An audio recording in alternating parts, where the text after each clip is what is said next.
Stanford Internet Institute coined.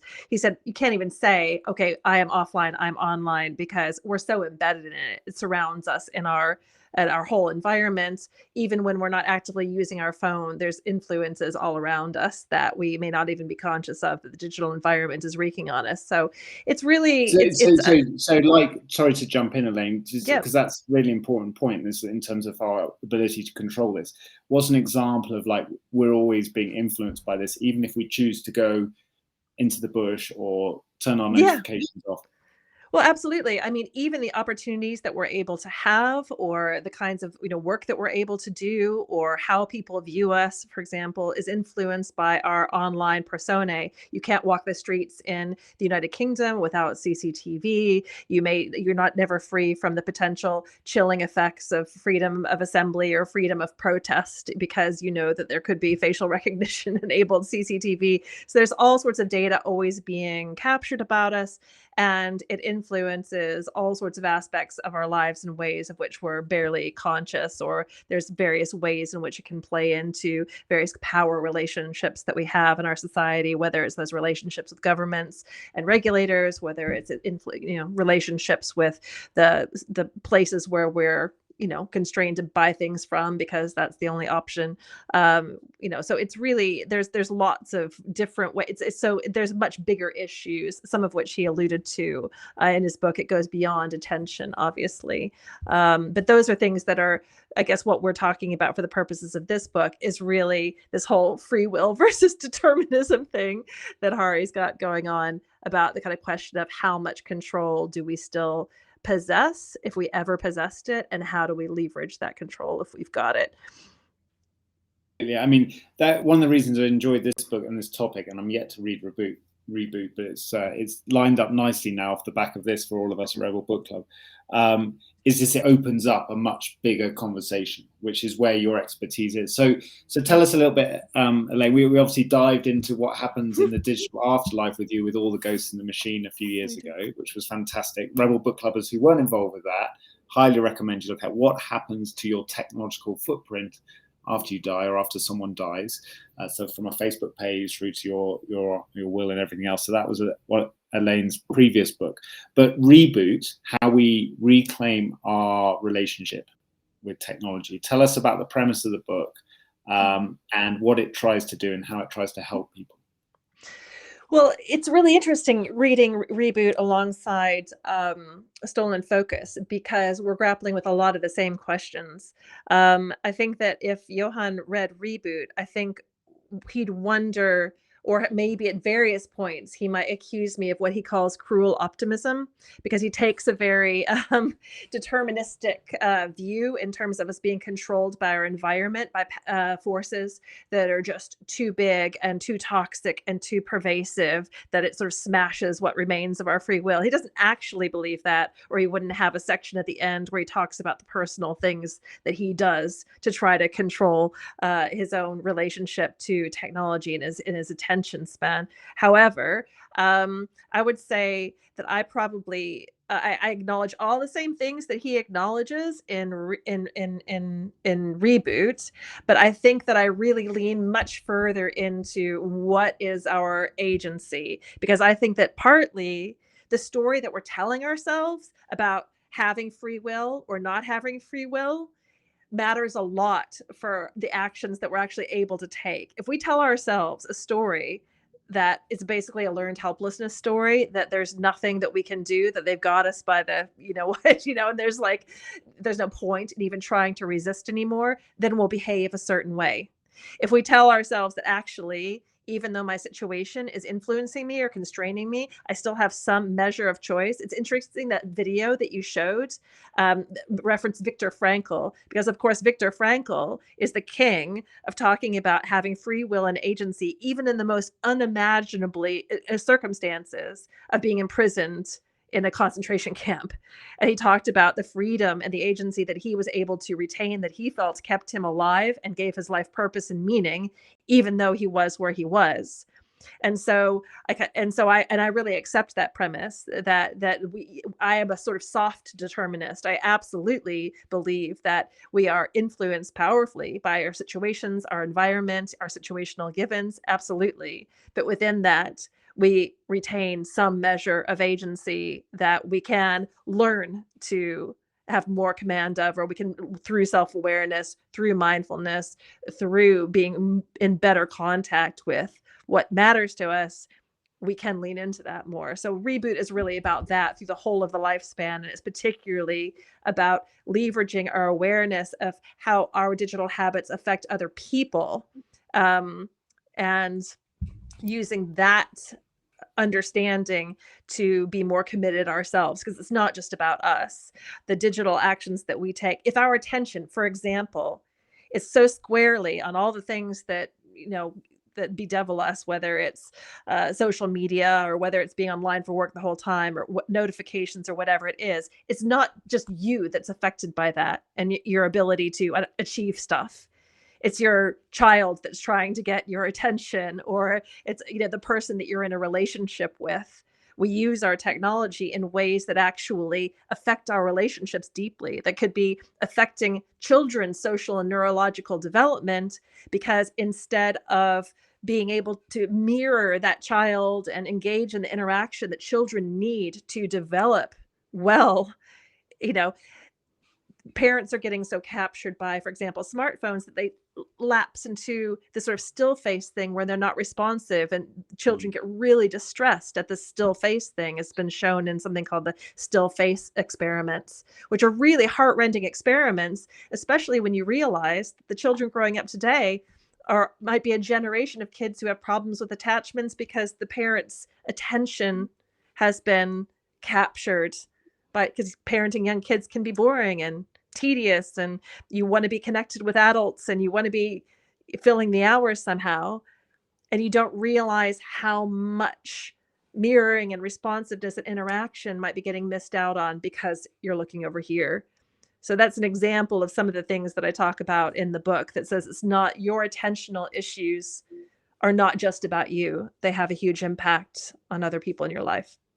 Absolutely, you tell that and explain that really. It's really evocative as an example. Agency, it's easy to latch onto this because you're kind of, Johan is a great storyteller. His personal journey through this book is very powerful, and then obviously he's lots of conversations and research with loads of interesting people, and he packages it up really well in these 12 causes. But you're kind of itching to, like, come on, help me out. Is it just about switching off the phone, or what else can we do here, especially as a society? So let's talk about that agency a little bit more. We hear in this community, and we've heard a lot online in the discussions this month, people saying, well, I try and do this, I've locked my phone away, I'm doing this, and it feels very much like our personal, like, quick reactions to try and stop this bad habit, get away from the cigarettes and the people smoking, etc. But what about the knock-on effects beyond that? Let's say we practice some of those. What are the best ones that you recommend, or you've seen put into practice? And beyond that, how do this knock-on impact on our social circles, our work circles, our community and society, what can we do to try and change this story? Yeah, it's really, this is a really interesting one, because I have a little bit of a question mark about those. I mean, what works for you works for you. So whatever you do that helps you manage your life in the way that you would like it to be managed is fine. I want to preface it by saying that, because obviously it's horses for courses, and different things work for different people. Johan seems to have really leaned into sort of stepping away and giving his friend his password, and taking breaks, and locking things in actual physical boxes, and other things like that. And so that's sort of following the principle that as long as I am exposed to this thing, as long as I'm interacting with it, I just can't trust myself, or I don't have any control, or I don't have any ability to have any agency when I'm in the presence of the thing. And I think that because there's so many potentially pro-social, connecting, possibly deeply connecting sorts of things to do with technology as well, it's kind of maybe a little bit backfiring to think the only way that I can manage this is to have it over here away from me. And like a lot of the things that we try to go cold turkey on, that can have the effect of backfiring. And we also don't learn how to leverage other things or build up other things, like that kind of self-awareness, like kind of noticing and connecting with your deeper values at a moment that you find yourself being dragged into automatic behavior. There's no opportunity to notice and correct and to learn how to do that. So I think that that get away from me is a relatively rigid and potentially brittle and possibly backfiring set of techniques. One of the things that interests me that he talks about a lot is, the whole collective action. We need a collective action. And I think that in the chapter in the book where he talks about things like work and like 4-day working weeks and other things that reinvigorating unions can there's a clear action there for collective action. I'm not quite sure what the collective action is on dismantling surveillance capitalism. That's one of the things that I completely agree with him. That's like there's these huge root causes that absolutely need to be tackled, but that kind of mechanism by which we can really contribute to that collective action individually is a little bit murkier. Um, I'm sort of saying lots of different things in response to your question. No, there's lots of different ground. I guess I draw down into two specific things at the end here. And by the way, if you're in London tomorrow, Elaine's going to be there for a tequila and tonic and more of this, right? There's going to be a big crowd in London tomorrow night, so do come along to that.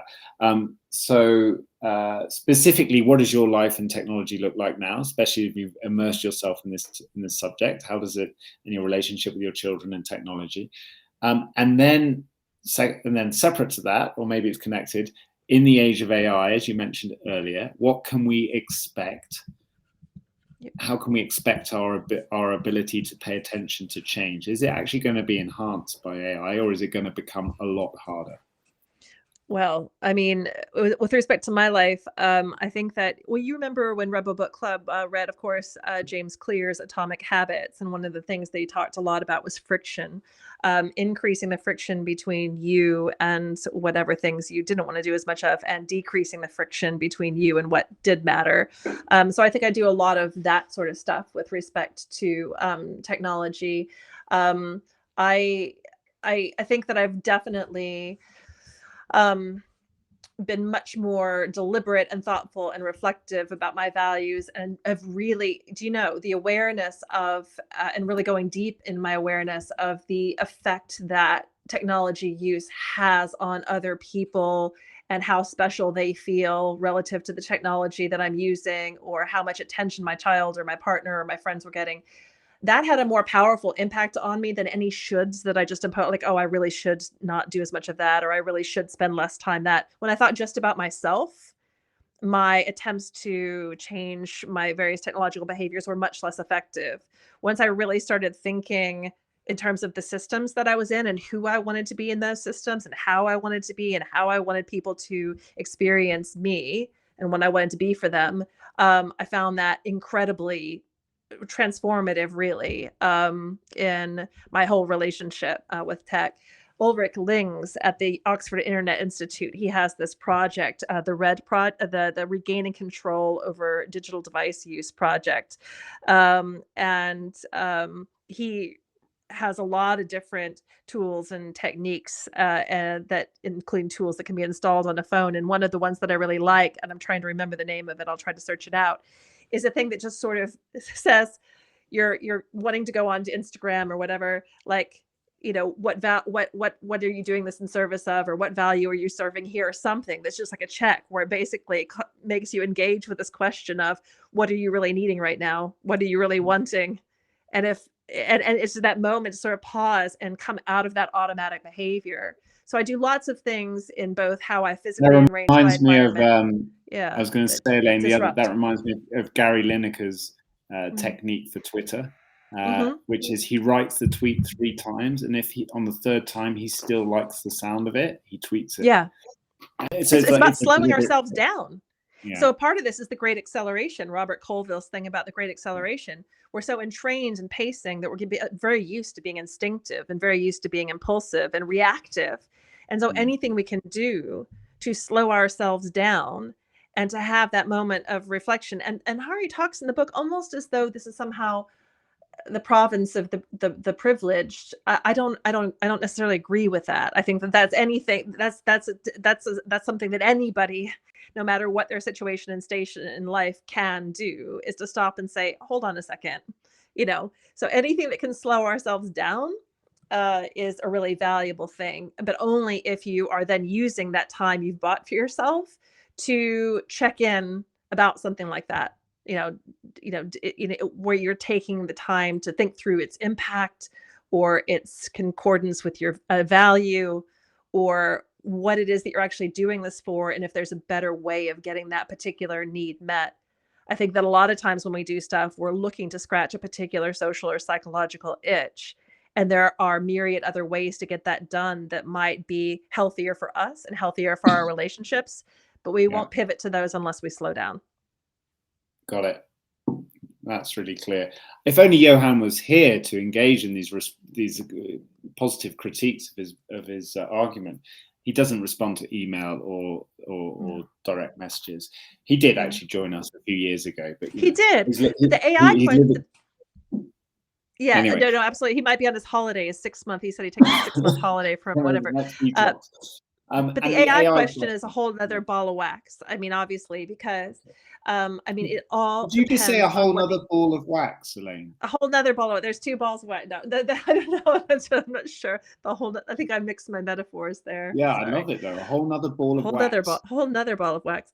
But the but the thing with AI is that, again, it's one of these super contextual things where there is infinite possibility for this to be turned to the good. I mean, and then it all depends in whose hands and in what powers hands the AI is put. And I know some psychotherapeutic practitioners who are already utilizing AI assistants to, in between sessions, keep people on track with things. So, for example, you can imagine a situation where it could be AI helping disrupt unwanted behaviors, having dialogues or questions or prompts about whether this is something that you really want to choose to be attending to right now, or reminding you about other things, or helping return you to an awareness of your values, and how spending too much time, 6 hours on Instagram might be, so you could very easily have an AI assistant tailored to you that would be helpful in that regard. So we can't necessarily say that it's going to be doom and disaster for attention. It depends on how it's utilized. Yeah, well, tell the AI to make us the most focused machine in the world, and it might just do that. Fascinating times ahead. Elaine, thank you for sharing it briefly tonight, and I know you're going to be around tomorrow. And Reboot is the book, so if you want more agency and action off the back of, there it is. You can hear it being bashed. The battle. Oh, yes. Elaine, thank you so much. And what I'm going to do now is send all of you back into a room, different rooms together, where we've got the 12 causes that Johan talks about in the different chapters. Whether you agree with them or not, the causes of our loss of attention in society. And your challenge or opportunity as a group is to pick 2 or 3 of them. You can flick through the cards and just dive into them, and as Elaine and I have just done now. So do that 15 minutes, and then we'll gather up together at the end and talk about what's coming up next month. Thanks so much, Elaine, and have fun tomorrow.